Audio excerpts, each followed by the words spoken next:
Hi, my name is Rachel Geary, and today we're going to talk about thinking before you share for media literacy for high school students. Our learning objectives today are to understand media literacy, evaluate online information, learn about CIPA, understand school social media expectations, and practice digital citizenship. For a warm-up, how often and how many hours do you spend on social media daily? Where do you get most of your news? And have you ever shared information online that turned out to be false? Think about these three things. What is media literacy? Well, according to Renee Hobbs, media literacy is based on a simple and sensible idea. If the public learns more about how newspapers, magazines, movies, TV shows, radio programs, the internet, apps, and social media are constructed, they will develop critical perspectives that help discriminate between quality and trash. Media literacy is the ability to access, analyze, evaluate, create, and act on information from different platforms. Access is the first one that we're going to talk about. That is finding and using information in a responsible way. For example, when you're scrolling on TikTok, when you're looking at Reels on Instagram, YouTube videos, podcasts, that's where we get most of our information. And so being able to find and use it in a responsible way on these platforms. Analyze. Students should ask when they're looking at content and information, who created this? Why did they create it? Who is the intended audience? And what techniques are being used?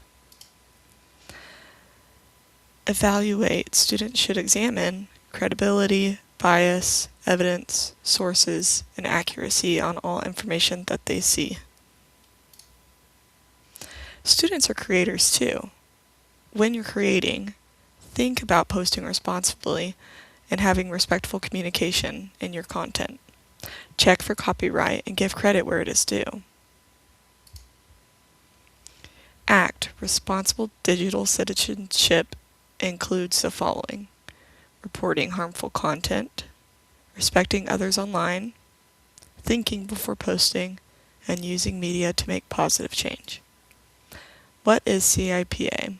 Children's Internet Protection Act was enacted by Congress in 2000 to address concerns about children's access to obscene or harmful content over the internet. It imposes certain requirements on schools or libraries. This was posted by the Federal Communications Commission. CIPA helps protect children online.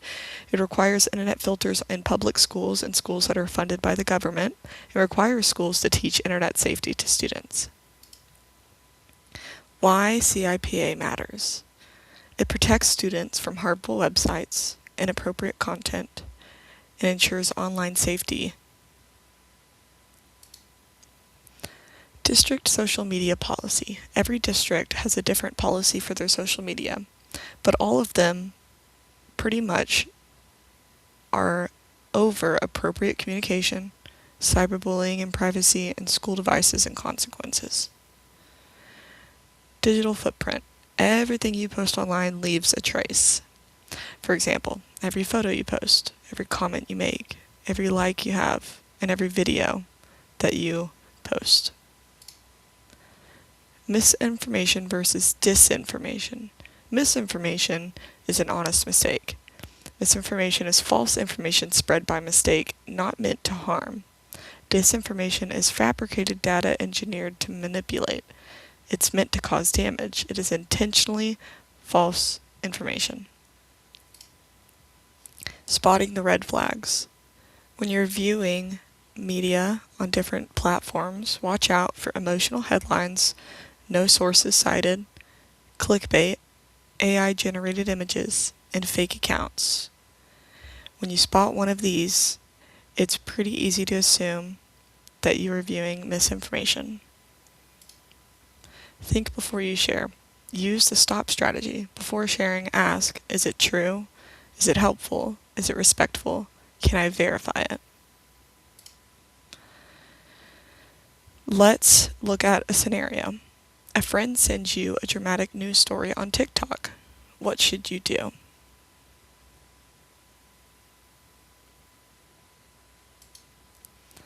Review game. Here's some true or false. I'm going to read you one of these and tell me whether it's true or false. Everything online is true. Social media posts can contain misinformation. Schools have internet filters because of CIPA. You have a digital footprint. Here's our key takeaways from today's presentation. Responsible media users think before they share, using access, analyze, evaluate, create, and act. I want you to reflect on this. What is one thing you will do differently after learning about media literacy?